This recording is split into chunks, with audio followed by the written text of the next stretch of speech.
বরিশালের হিজলায় এবার বোরো ধানের ফলন ভালো হওয়ায় খুশি কৃষকরা, কিন্তু ধানের দাম নিয়ে কৃষকরা হতাশ।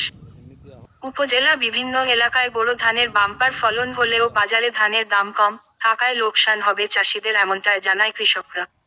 বাজারে চাহিদা কম থাকায় চাষিরা বাজারে ধান বিক্রি করতে পারছে না। ব্যবসায়ীরা জানায় হাইব্রিড ধানের চাহিদা কম, তাই আমরা ক্রয় করছি না। সরকার নির্ধারিত মূল্যে ধান ক্রয়ের কথা থাকলেও কোন চাষিরা ধান বিক্রি করতে পারছে না। উপজেলা কৃষি কর্মকর্তা আহসান হাবিব আল আজাদ জনি জানায়, আমরা মোবাইল অ্যাপসের মাধ্যমে কৃষকদের কাছ থেকে ধান ক্রয়ের প্রক্রিয়া চলছে। কিছু দিনের মধ্যেই ধান ক্রয় শুরু হবে।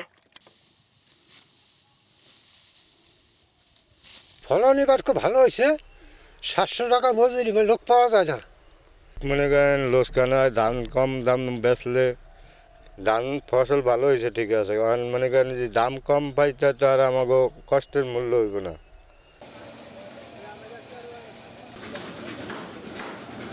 সরকার তো ঘোষণা দেয় যে 1100 টাকা মন, 1000 টাকা মন, 1200 টাকা মন সরকার কয়, কিন্তু আমরা কৃষক তো পাইতেছি না। এটা কারণ যা দিয়েছে মোটামুটি আনছি, বাজারে আনছি, বাজারে কয় 800 তো কম কয়। হ্যাঁ, এই দামে কি ধান বেচে কোনো চাষি ই করতে পারে?